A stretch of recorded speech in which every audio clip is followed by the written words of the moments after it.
All right, everyone. Thank you so much for joining us today. Like Tasha said, my name is Jordan Lewton. I'm the online counselor at Leeward Community College.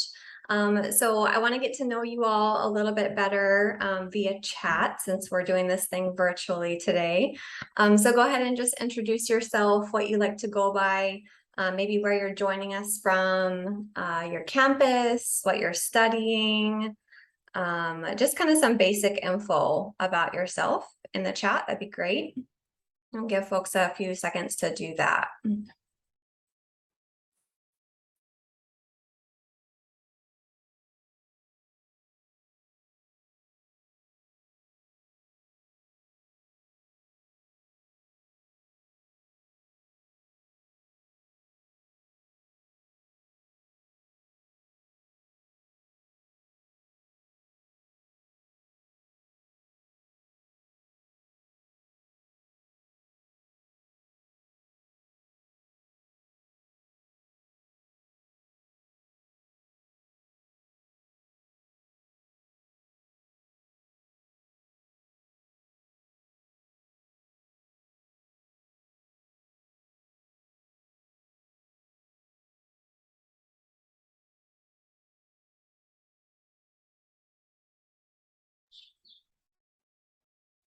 All right, great.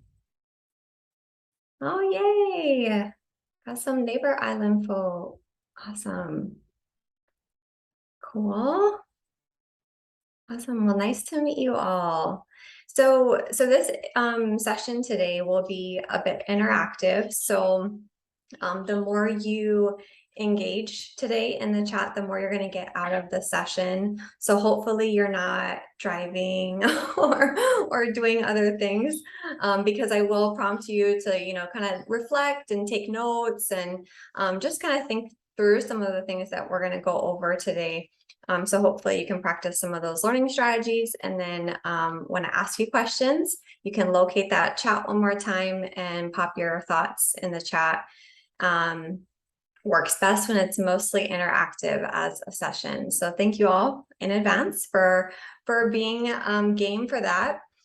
So again, my name is Jordan. I'm the online counselor at Leeward. I have been at Leeward since January 2020. So just before the pandemic hit and we all went online. So it's been a crazy last 2 years. And it feels a little bit like things are getting back to a new way of being normal, and the kids are in schools again and we're at work again and all of those things. So I'm super curious what made folks attend today's session. So I'll be asking you to tell me what brought you to the session or what brought you to online learning in general. But before we do that, I do want to go ahead and show you this video. And you may have seen this video before. It's something that the online counselor at Kapiolani Community College created. And it highlights kind of some reasons why students choose online learning, and what benefits they're gaining as an online student. So we're going to listen to some other students reflect upon their reasons for being online and what benefits they're gaining by being an online student. And then I'm going to ask you to share, why are you learning online? So be thinking about maybe your reasonings for choosing to be an online student.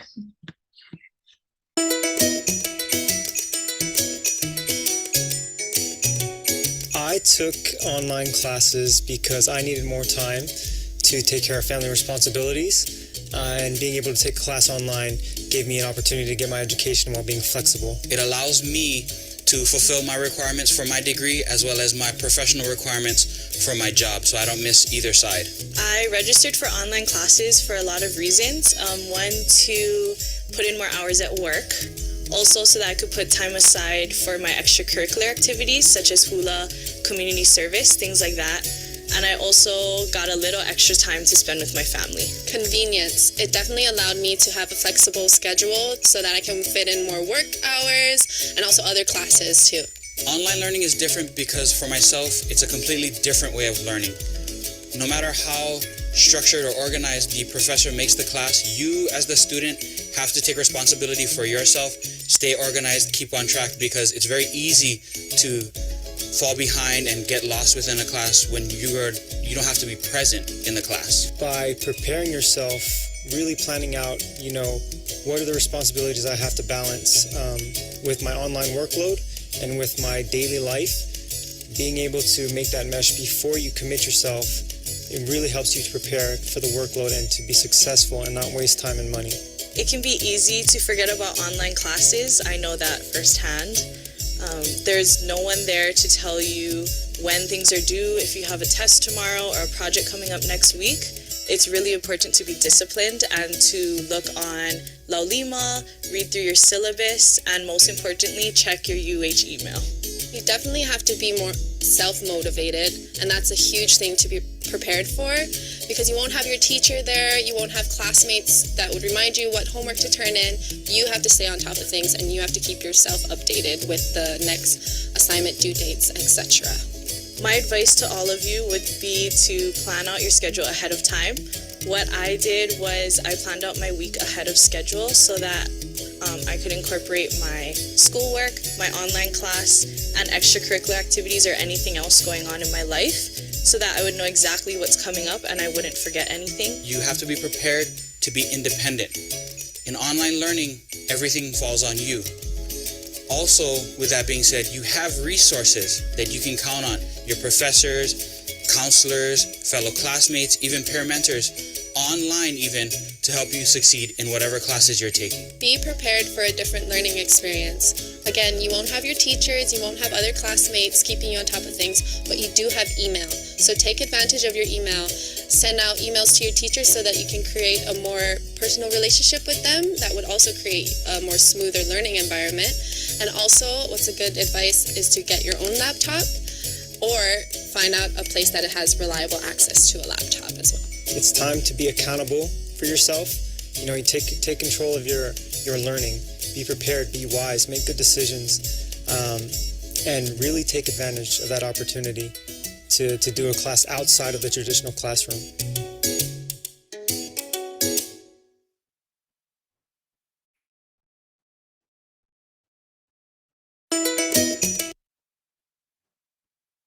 All right. So tell me, folks, why are you learning online? I know I got an answer already in the chat, but if other folks can share why they're learning online, that would be great. A lot of folks that shared in the video are learning online to have that flexibility, to be able to do other things in their lives, like work, spend time on hobbies like hula. All those kinds of things are more doable sometimes when we're learning online because that time is saved. So what's your reason for learning online?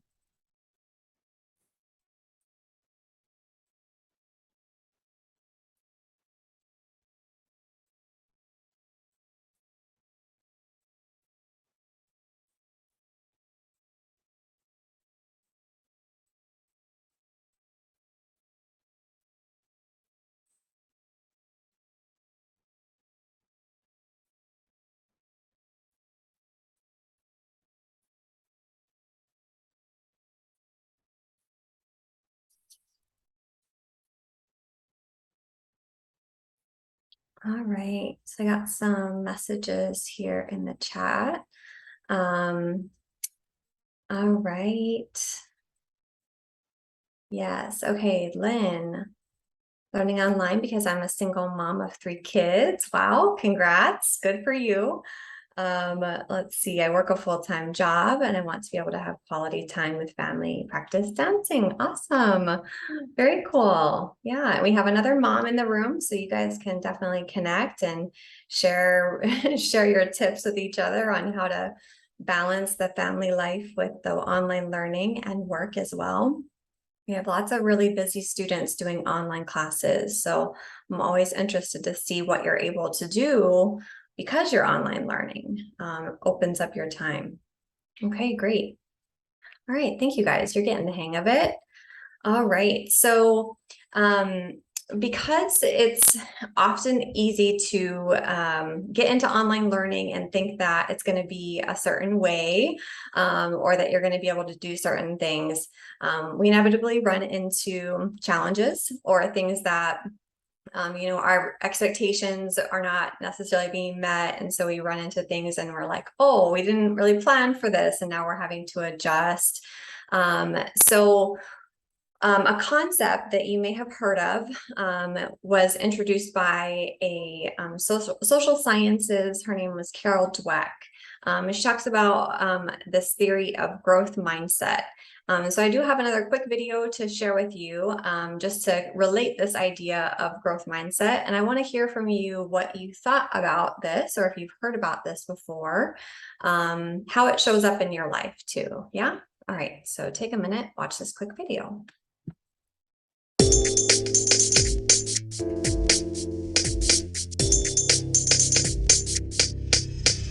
Have you ever heard of Stanford psychologist Carol Dweck? Her research on the idea of mindset suggests that there is every reason to believe that we can be great, maybe even the best, at anything with dedicated practice. But in order to get there, we need what she calls a growth mindset, which simply means believing that our abilities, including intelligence, are largely a result of time, effort, and practice. A growth mindset stands in contrast to a fixed mindset, which limits us by making us believe that we are either born with certain abilities or not. For example, our fixed mindsets might tell us that we're an English person, but not a math person. Sound familiar? Having the right mindset is important because it affects behaviors which greatly influence whether or not you will succeed at something. For example, if you have growth mindset, you're more likely to embrace challenges, appreciate feedback, and when failures happen, you don't allow it to define you, and instead, you use it to help guide how you can improve. Those who have a fixed mindset, on the other hand, shy away from challenges, don't implement feedback, and in fact often feel defensive about the criticism.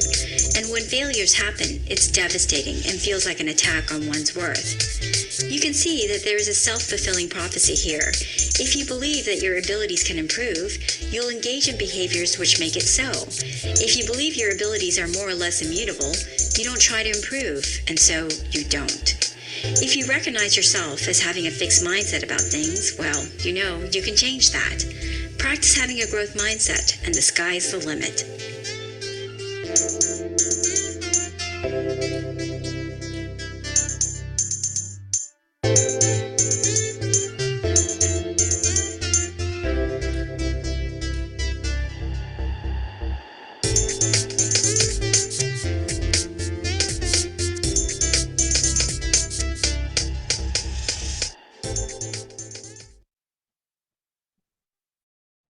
All right. So tell me again in the chat, what stood out to you about that video? Have you heard of this concept of growth mindset before?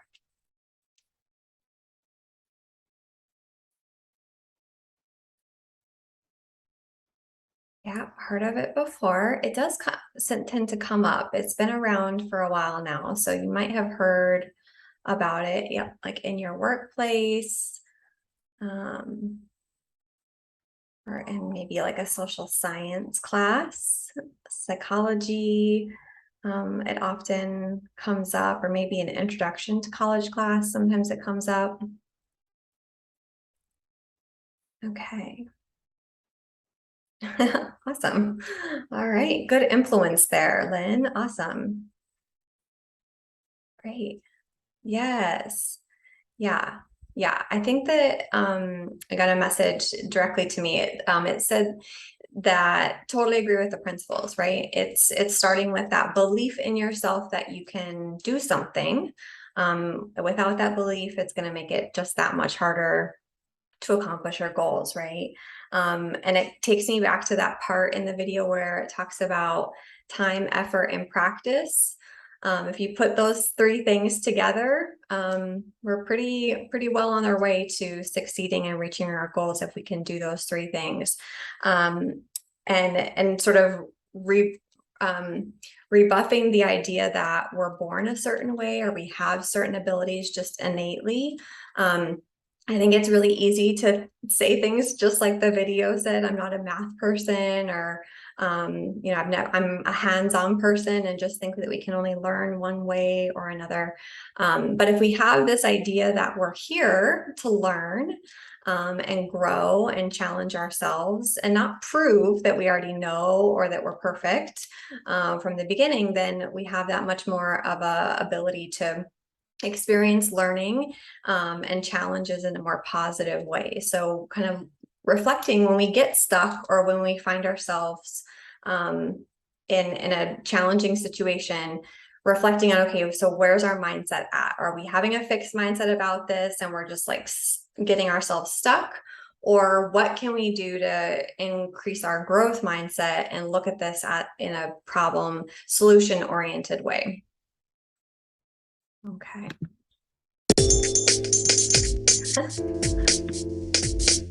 Every time. Okay. All right. So with those kinds of things in mind, while you're learning online, we're going to look at really like the strategies and the things that it takes to be a successful online student. So it's these 5 things. It's motivation, it's your learning preference, your communication, your technology skills, and your time at the end of the day. So I'm going to kind of walk you through each of these things and kind of reflect on yourself. This is, like I said, self-reflection time. So be honest with yourself about, you know, the things that you've encountered, the behaviors that you have noticed yourself doing while you're trying to maybe focus on school, or all of those things, right? So first things first with motivation.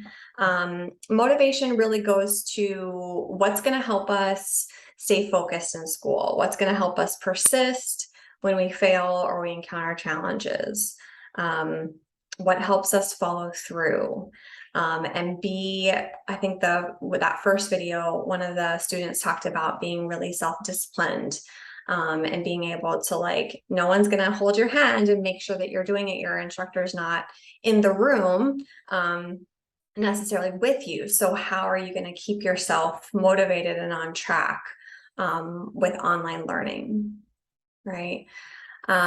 So tell me in the chat, what do you feel like your motivation? What do you go back to? I'm sure I know we're only like a couple weeks into the semester, but I'm sure you've already encountered some challenges or things that were kind of like surprising to you. Has that motivation and why you're in school or why you're doing online learning, has that helped? What's your motivation for being in school? What do you go back to when things get tough? Tell me in the chat.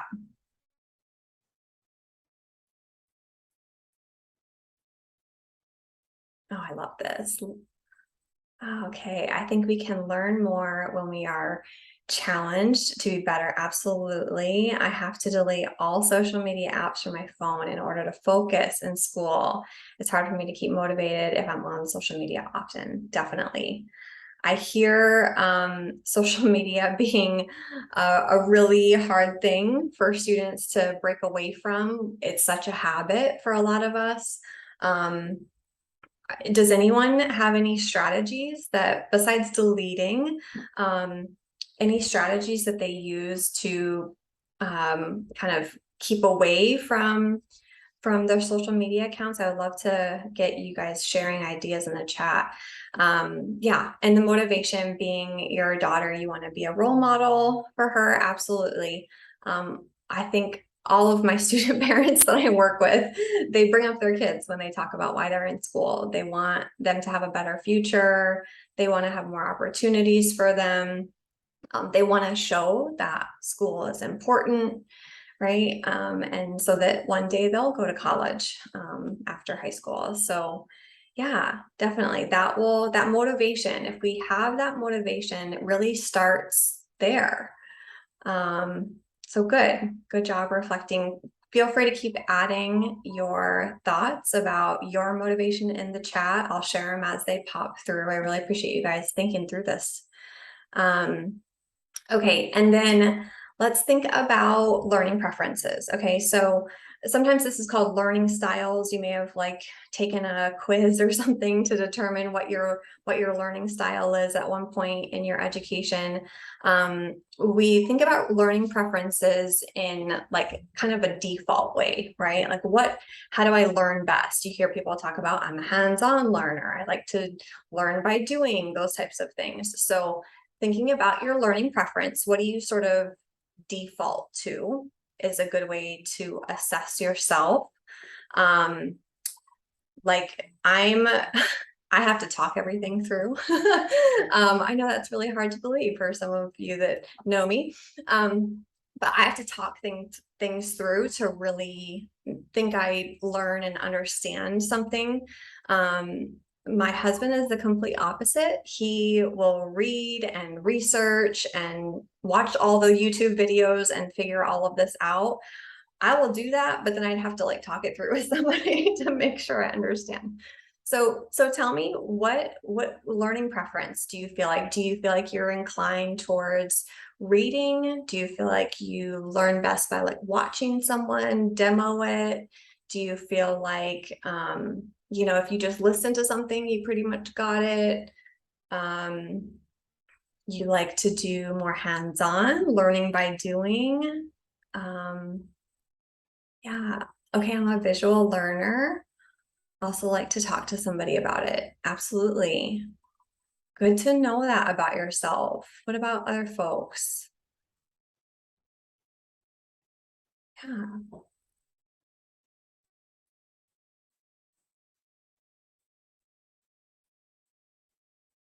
Awesome. Okay, I got another visual. Good. So hopefully your online classes are providing lots of videos so that you can supplement your learning preference. Okay. I'm curious, have you been experienced a lot of reading in college so far? You're getting lots of reading assignments as an online student?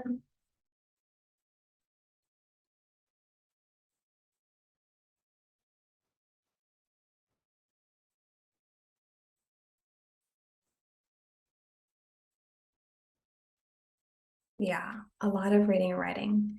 Yeah, and in general, I think that will be the case for online, especially asynchronous, where we don't have regularly scheduled meetings. A lot of the learning will be in sort of that best asynchronous way, which would be reading. You'll get videos and you'll have things that you can listen to and pause and rewatch. Okay. Yeah, and we got a visual learner, like to talk about it. Lots of reading in English and writing. Okay, awesome. Okay, so my point here is thinking about your learning preferences. It's helpful for us to know what our default is, or the way that we like to learn, if you think about it that way. But knowing, again, your growth mindset, knowing that you're going to have to challenge yourself to use other learning styles will come in handy, because you won't be frustrated every time you get a reading assignment. You'll actually be able to be like, okay, well, what did I expect? It's online asynchronous learning. So I need to adapt to this and figure out how I'm going to get through this reading assignment. Okay, so learning preferences, reflect on your own, and then realizing that you may have to adapt your learning, your default preference to fit the class, right? Okay, so let's think about our communication. So one of the major ways that we communicate in college, I'm sure you can vouch for this, in your Gmail, in your inbox, is email. And so that is written communication. So you will want to be a very proficient written communicator and as an online student, because a lot of times communication to your instructors, when you have questions, you'll need to email them, or you'll need to reach out in some sort of written messaging communication style. So learning how to use those types of technology tools to communicate is a highly effective strategy for a successful online student. So getting really comfortable and practicing using your Gmail when you have questions or you need to reach out to folks, using the forums or the email or messaging communication tools within your online course site is really helpful. I have a lot of students that find it helpful to add the Gmail app to their mobile devices, like their phones, so that they can get their email regularly on their cell phone instead of having to log into the computer or my and all of that to check their email. Get it on something that you have easy access to so that you don't miss anything and so you can stay on top of things. Not all of the emails that come to you may be relevant to you directly, but at least you're not missing something and it's not extra effort to go out of your way to check those communication channels. All right. Okay, the fourth thing that we want to think about when we assess like how we're doing with online learning or if our readiness for online learning is our technology. So the general rule is to make sure you have a computer or laptop or access to one that is probably no more than like 4 years old is kind of the general guide. Try to have reliable internet access, especially if you're doing online synchronous classes where you're potentially Zooming more frequently, like and as opposed to those asynchronous online classes. Again, if you can have a laptop or a computer, easy access to, and then also reliable internet, those two things alone can make a huge difference for a student that's doing online learning. So really prioritize those two things if you don't have those things right now. And then using the help that is available for those technologies. So the UHITS help desk, if you just Google UHITS help desk, is really good about helping to troubleshoot things with computers. If you're having trouble accessing something or downloading something or uploading something, they can usually help you troubleshoot. So reach out when you do have those technology things. Even me, my title is literally online counselor, but even I have challenges with technology because it's constantly changing. And sometimes it just feels like your technology is against you. So just remember that you're not alone and there's people that can help you manage your technology deficiencies, right? I'll join you in that. We're all learning and growing with the technology these days. Okay. And then let's see here. Okay, so the last thing we want to think about, and probably one of the most important things to think about as an online student, is the precious resource that we all have a limited resource of is time, right? It's a limited resource. We can't get more hours in our day. We just have this set amount of time, and we know that our bodies need to rest and we need to refuel in order to be able to use our brains effectively for learning and growing and challenging ourselves, right? And so thinking about your time, I know we have parents in the room and we have full-time workers in the room, and then we have students in the room. You guys are juggling all of those things at one time.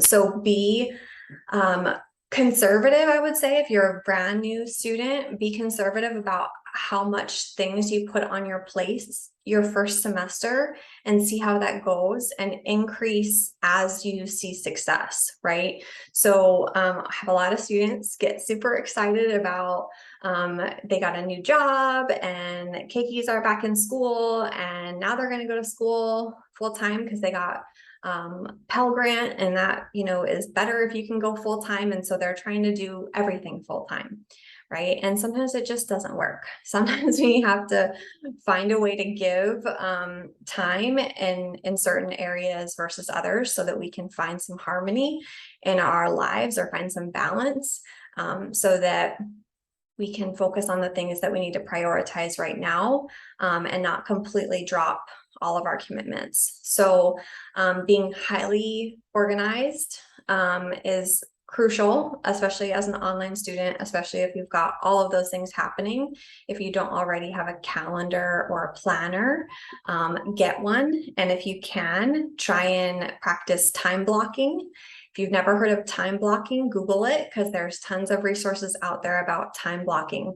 But that is a really helpful strategy. The most highly successful people in this world, they do all the things that they do because they've developed habits and they know how to block their schedule and manage their time effectively. And so, and it sounds restrictive, especially if you're not somebody that uses a planner or needs a calendar to remember things. A lot of times students will tell me that that's why they don't, because they've never like needed to, they can just remember it. But if you're thinking about a silly little deadline, which is something that could just be written down, when you're remembering that, plus you're trying to retain and learn all of this new information, you're storing that information kind of unnecessarily in your brain when you could be using that extra energy to learn and grow in these other new ways. So use your resources effectively. Use a planner, use a calendar to write things down, keep yourself organized, and you'll be surprised when you are able to look at your calendar and your schedule in that way. How you can actually be really creative and flexible with those open blocks of time. So really protect your time, ease into school, especially if this is your first semester, and really understand how your time is a limited resource and how you can manage it and prioritize and protect it effectively. Okay, so tell me, like thinking about these 5 things, what are the areas that you're like, okay, I'm like kind of doing well at this, I've got these things down. And then what are the areas where you're like, okay, I need to address this, I need to be better about managing this aspect so that I can be successful. Tell me about your experience right now. What are you thinking about and reflecting on? I got a comment in the chat. My first semester last year, I was excited and enrolled in 4 classes. It was hard. Now I'm only doing 2 classes every semester. So yeah.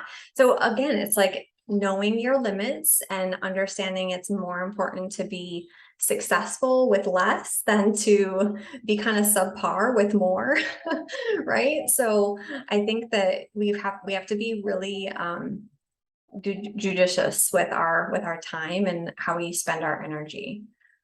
Okay, so again, tell me what areas of these 5 different areas, where are you succeeding? And where do you want to put some work in and get some other ideas and strategies?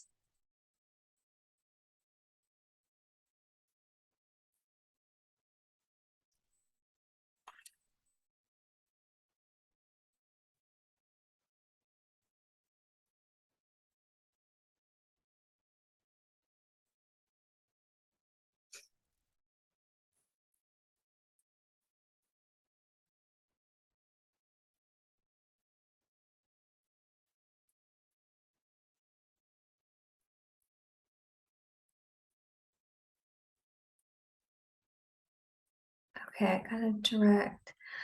Okay, so very good at using my calendar and work schedule. Awesome. And I got a direct message here. Good with motivation, communication, technology, but struggle with learning and time. Interesting. Yeah. And I mean, I think that that's very typical. I don't know if you're a new online student or not, but sometimes the learning preferences and the time, those 2 areas can be the most challenging to adapt to, especially for new online students. So yeah.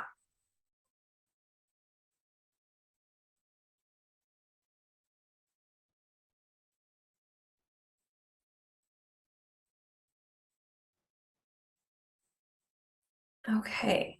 All right. Yeah. Lynn, definitely get in touch with your counselor. She says she did really well with 2 classes first semester.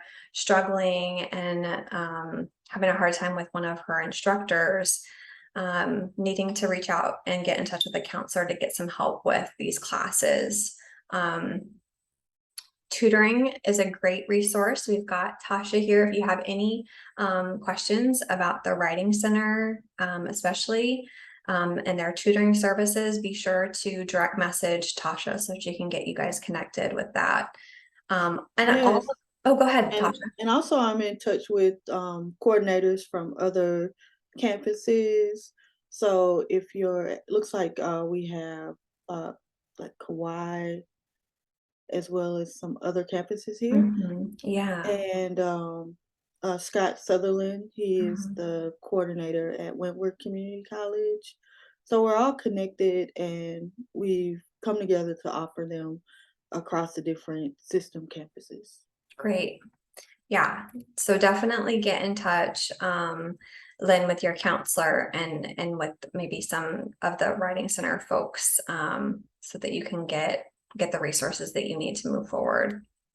Okay. All right. Awesome. Good job, you guys. This self-reflection is really hard, right? We have to be so honest with ourselves and kind of figure out where our pukas are and what we need to work on. So, good job leaning into that discomfort. I have another quick video that I think really highlights kind of the challenge that we have with time and sort of puts it in perspective. So we're going to take a few minutes to watch this quick video. This is your life. Looks pretty full, doesn't it? That's because it is. It's full of all the things you'd be incomplete without. Love, family, food, water, health, your parents, your passions. With all of these things, you could have nothing else and still lead a full life. But even with all of this, you'll still have some space to fit more things. Smaller things. This is your job, your car, your house, money. Things that are still important. But if you took them all away, your life would still be full. If you're watching this video, that means you're lucky enough to have at least some of these things. But if you're really lucky, and many of us are, you'll still have some space left over. These are the really small things. Watching a movie, playing a video game, sports, ice cream. Things that make your life that little bit nicer, but things that are really just trivial in the end. If you wanted, you could try to put these things first, wasting your time in front of the television or the computer, playing games, or whatever it might be. You could follow it up with the material things, money, cars, houses, clothes. But then when it comes time to try to fit in all the important things, you run out of space. Some things will have to be left out, and nobody wants that. So keep that in mind as you go through life. Put the really important things first, and then find space for the rest. If you run out, it really won't matter anyways. It's just the small stuff.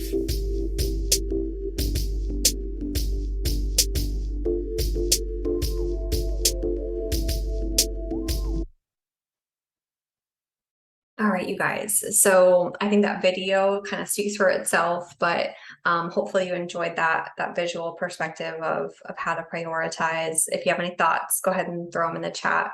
I want to go ahead and continue on with a few scenarios just to kind of help us help these hypothetical students understand what areas they may need to address out of those 5 that we just covered: the motivation, the learning preferences, the communication, the technology, and the time. So we're going to review kind of what we've learned by thinking about these different scenarios and addressing what these students could be needing to think about before they jump in and kind of maybe potentially experience some struggles with online learning. So, okay, so our first one is Kai. So Kai graduated high school in May and applied to Leeward on a whim. He feels some pressure to go to school from friends and family. Kai helps provide transportation for his grandma's regular doctor's appointments. So thinking about Kai as a recent high school graduate, kind of feeling some pressure to go to school right now, but also has some home commitments. So what are some of the things that you think Kai may need to reflect on and fill in before he gets going too far down the road with college, especially online.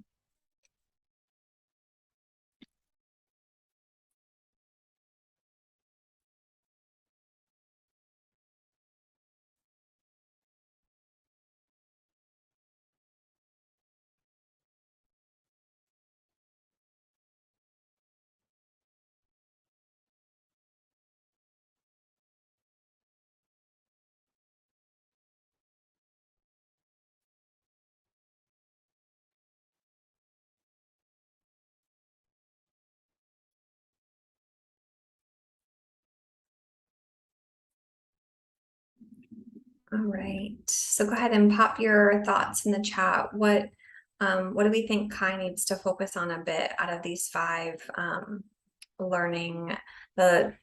of these five areas that we want to make sure we reflect on when we're an online student?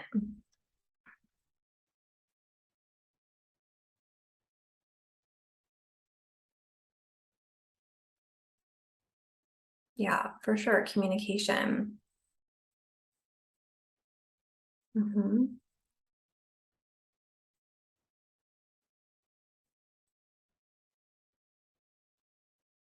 Absolutely.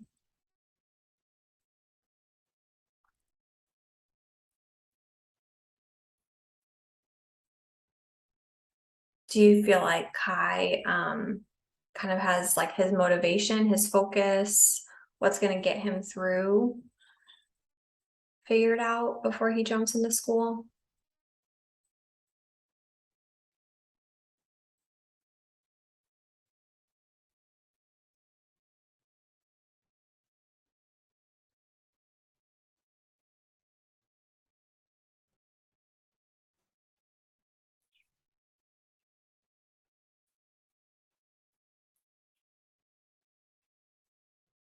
Okay.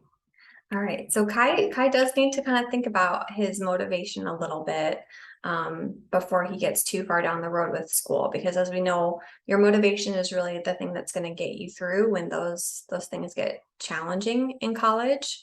And definitely thinking about his time, right? If he's got family commitments at home to provide some care for his grandma, maybe thinking about how to juggle that with school, maybe something to consider for Kai.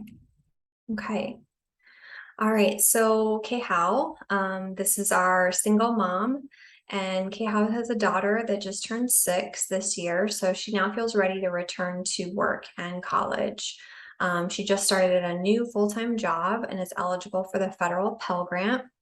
For those of you that don't know, federal Pell Grant is something that you may qualify for after you complete your FAFSA. And it's something that it's a type of financial aid where it's more beneficial to be a full-time student so that you can really maximize your eligibility. But when you have these other things going on, again, it's kind of prioritizing and how do we balance those competing demands. Kehao also calls herself a hands-on learner. So what types of things do we need to look at for Kehao? Her motivation, seems like she's kind of got that down. She's got motivation to go back. What other areas though might Kehao need to reflect on and make sure she's thought about before she takes her online classes?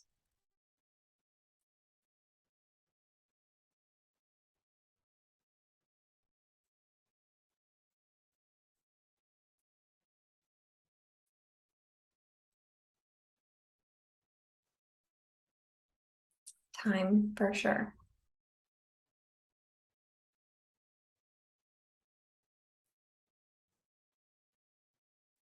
Okay. Yeah, and I think, with time, she's probably going to be drawn towards online because of the accessibility that it brings us with our scheduling. So thinking about that, I think thinking about learning preferences and how she's going to be able to adapt her hands-on default learning preference to meet like an online class.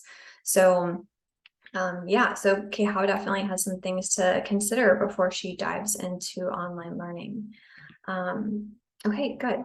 And then Keikoa. So Keikoa has had a successful career as a police officer, but is now looking for something different. His greatest fear going to school is having to learn online, actually. He struggled in high school, doesn't see himself as a good student. So what's going on with Keikoa? What does he maybe need to think about before he gets into classes? Motivation, learning preferences, communication, technology, time.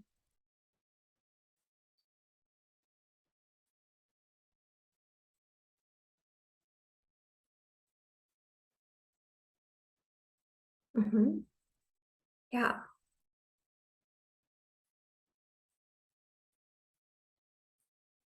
yeah, definitely. Learning preferences would definitely be one. Communication would definitely be another.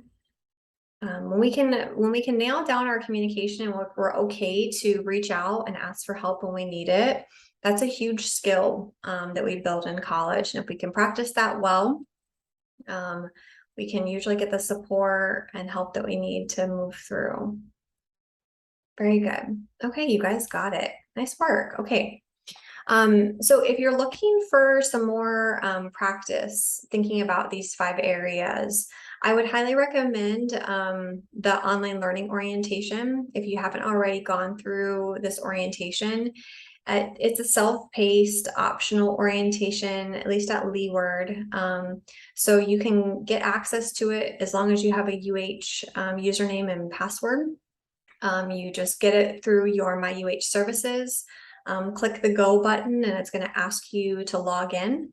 And next, it's going to ask you to join a site, and it's actually set up as an online course site in La Lima, which is probably where you're doing some classes this semester. So again, get access to this. It's something that you can work through, has 5 different modules that usually take students about 2 hours to go through the whole thing in one sitting. But again, you can maybe complete one topic per.